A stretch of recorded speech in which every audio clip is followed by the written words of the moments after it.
La máscara de la muerte roja. Edgar Allan Poe.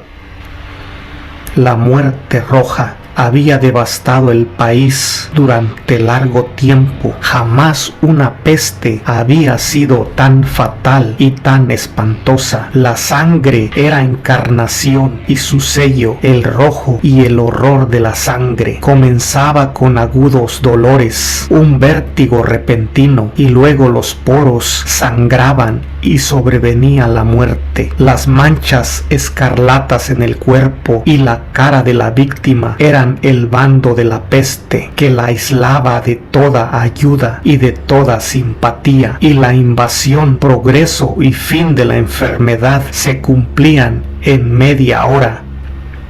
Pero el príncipe próspero era feliz, intrépido y sagaz. Cuando sus dominios quedaron semipoblados, llamó a su lado a 1000 caballeros y damas de su corte y se retiró con ellos al seguro encierro de una de sus abadías fortificadas. Esta era de amplia y magnífica construcción y había sido creada por el excéntrico aunque majestuoso gusto del príncipe. Una sólida y altísima muralla la circundaba. Las puertas de la muralla eran de hierro. Una vez adentro, los cortesanos trajeron fraguas y pesados martillos y soldaron los cerrojos. Habían resuelto no dejar ninguna vía de ingreso o de salida a los súbitos impulsos de la desesperación o del frenesí. La abadía estaba ampliamente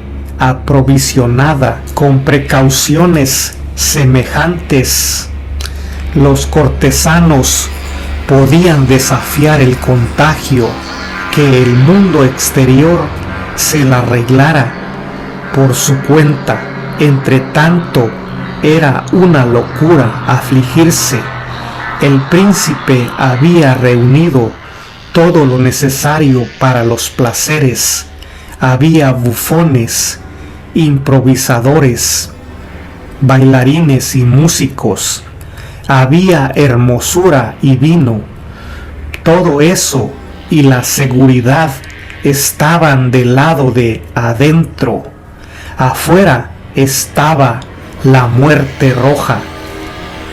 Al cumplirse el 5º o 6º mes de reclusión, y cuando la peste hacía los más terribles estragos, el príncipe próspero ofreció a sus 1000 amigos un baile de máscaras de la más insólita magnificencia. Aquella mascarada era un cuadro voluptuoso, pero permitan que antes les describa los salones donde se celebraba. Eran 7, una serie imperial de estancias. En la mayoría de los palacios, la sucesión de salones forma una larga galería en línea recta, pues las dobles puertas se abren hasta adosarse a las paredes, permitiendo que la vista alcance la totalidad de la galería. Pero aquí se trataba de algo muy distinto, como cabía esperar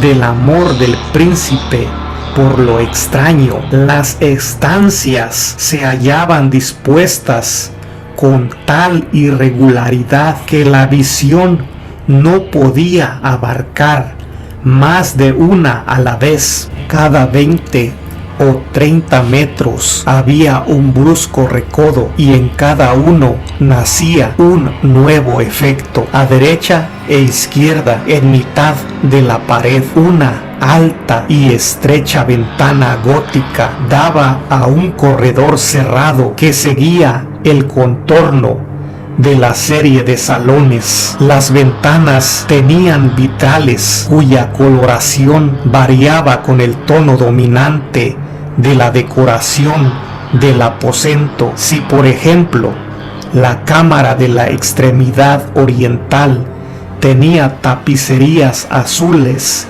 vívidamente azules eran sus ventanas. La segunda estancia ostentaba tapicerías y ornamentos purpúreos, y aquí los vitrales eran púrpura. La tercera era enteramente verde, y lo mismo los cristales. La cuarta había sido decorada e iluminada con tono naranja, la quinta con blanco, la sexta con violeta. El séptimo aposento parecía completamente cubierto de colgaduras de terciopelo negro que abarcaban el techo y las paredes, cayendo en pliegues sobre una alfombra del mismo material y tonalidad. Pero en esta cámara el color de las ventanas no correspondía a la decoración. Los cristales eran escarlata, tenían un color de sangre, a pesar de la profusión de ornamentos de oro que parecían aquí y allá o colgaban de los techos en aquellas 7 estancias. No había lámparas ni candelabros. Las cámaras no estaban iluminadas con bujías o con arañas, pero en los corredores paralelos a la galería y opuestos a cada ventana se alzaban pesados trípodes que sostenían un ígneo brasero cuyos rayos se proyectaban a través de los cristales teñidos e iluminaban brillantemente cada estancia. Producían en esa forma multitud de resplandores tan vivos como fantásticos. Pero en la cámara del poniente, la cámara negra, el fuego que a través de los cristales de color de sangre se derramaba sobre las sombrías colgaduras, producía un efecto terriblemente siniestro y daba una coloración tan extraña a los rostros de quienes penetraban en ella que pocos eran lo bastante audaces para poner allí los pies. En este aposento, contra la pared del poniente, se apoyaba un gigantesco reloj de ébano. Su péndulo se balanceaba con un resonar sordo, pesado, monótono, y cuando el minutero había completado su circuito y la hora iba a sonar, de las entrañas de bronce del mecanismo nacía un tañido claro y resonante, lleno de música, mas su tono y su énfasis eran tales que a cada hora los músicos de la orquesta se veían obligados a interrumpir momentáneamente su ejecución para escuchar el sonido, y las parejas danzantes cesaban por fuerza sus evoluciones. Durante un momento, en aquella alegre sociedad, reinaba el desconcierto, y mientras aún sonaban los tañidos del reloj, era posible observar que los más atolondrados palidecían, y los de más edad y reflexión se pasaban la mano por la frente, como si entregaran a una confusa meditación o a un ensueño. Pero apenas los ecos cesaban del todo, livianas risas nacían en la asamblea. Los músicos se miraban entre sí como sonriendo de su insensata nerviosidad, mientras se prometían en voz baja que el siguiente tañido del reloj no provocaría en ellos una emoción semejante, mas al cabo de 63.600 segundos del tiempo que huye, el reloj daba otra vez la hora y otra vez nacían el desconcierto, el temblor y la meditación. Pese a ello, la fiesta era alegre y magnífica. El príncipe tenía gustos singulares. Sus ojos se mostraban especialmente sensibles a los colores y sus efectos, desdeñaba los caprichos de la mera moda. Sus planes eran audaces y ardientes, sus concepciones brillaban con bárbaro esplendor. Algunos podrían haber creído que estaba loco. Sus cortesanos sentían que no era así. Era necesario oírlo, verlo y tocarlo para tener la seguridad de que no lo estaba. El príncipe se había ocupado personalmente de gran parte de la decoración de las 7 salas destinadas a la gran fiesta. Su gusto había guiado la elección de los disfraces. Grotescos eran estos, a no dudarlo. Reinaba en ellos el brillo, el esplendor, lo picante y lo fantasmagórico. Veíanse figuras de arabesco, con siluetas y atuendos incongruentes. Veíanse fantasías delirantes, como las que aman los locos.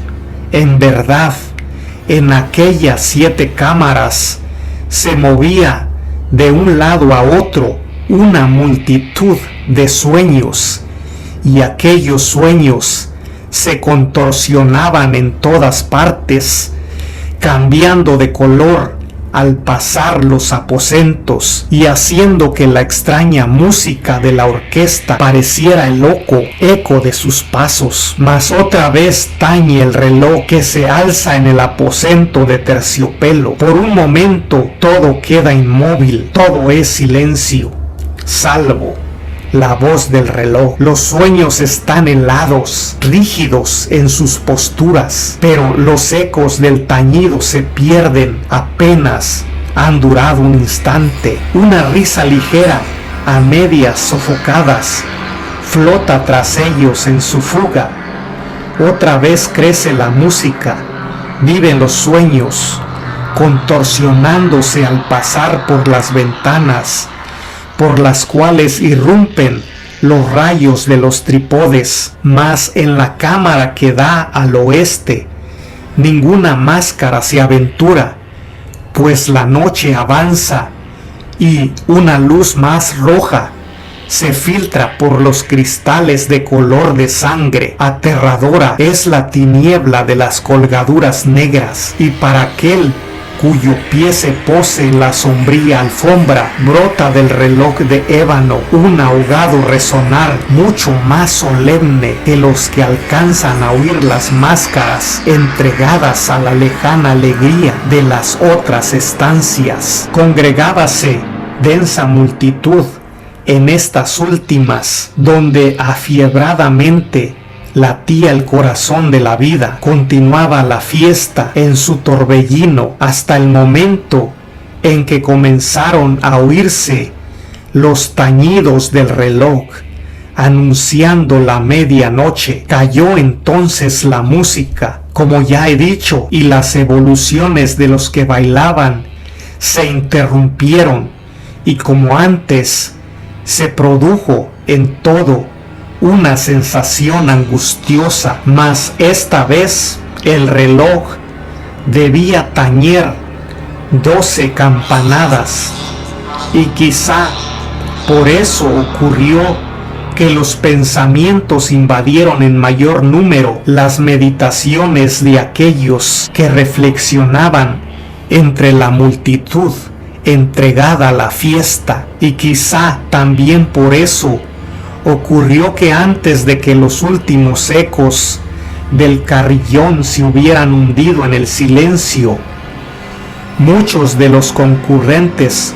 tuvieron tiempo para advertir la presencia de una figura enmascarada que hasta entonces no había llamado la atención de nadie, y, habiendo corrido en un susurro la noticia de aquella nueva presencia, alzóse al final un rumor que expresaba desaprobación, sorpresa y finalmente espanto, horror y repugnancia. En una asamblea de fantasmas como las que acabo de describir, es de imaginar que una aparición ordinaria no hubiera provocado semejante conmoción. El desenfreno de aquella mascarada no tenía límites, pero la figura en cuestión lo ultrapasaba e iba incluso más allá de lo que el liberal criterio del príncipe toleraba. En el corazón de los más temerarios hay cuerdas que no pueden tocarse sin emoción. Aún el más relajado de los seres, para quien la vida y la muerte son igualmente un juego, sabe que hay cosas con las cuales no se puede jugar. Los concurrentes parecían sentir en lo más hondo que el traje y la apariencia del desconocido no revelaban ni ingenio ni decoro.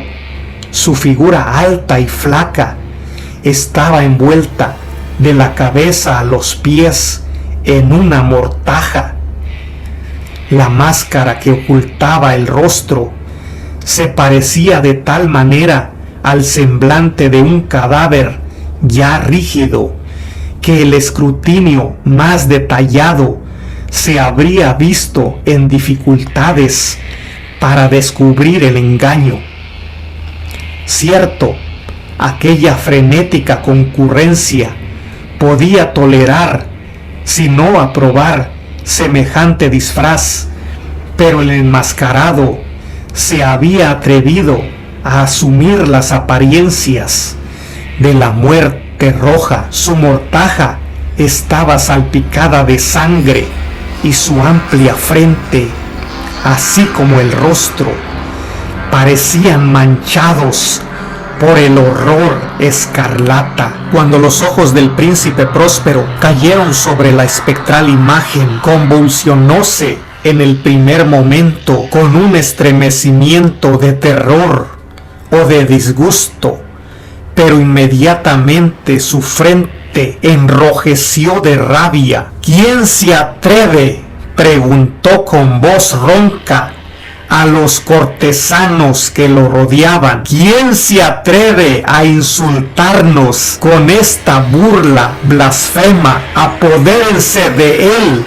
y desenmascárenlo, para que sepamos a quién vamos a ahorcar al alba en las almenas. Al pronunciar estas palabras, el príncipe Próspero se hallaba en el aposento del este, el aposento azul. Sus acentos resonaron alta y claramente en las 7 estancias, pues el príncipe era hombre temerario y robusto, y la música acababa de cesar a una señal de su mano. Con un grupo de pálidos cortesanos a su lado, hallábase el príncipe en el aposento azul. Apenas hubo hablado, los presentes hicieron un movimiento en dirección al intruso, quien en ese instante se hallaba a su alcance y se acercaba al príncipe con paso sereno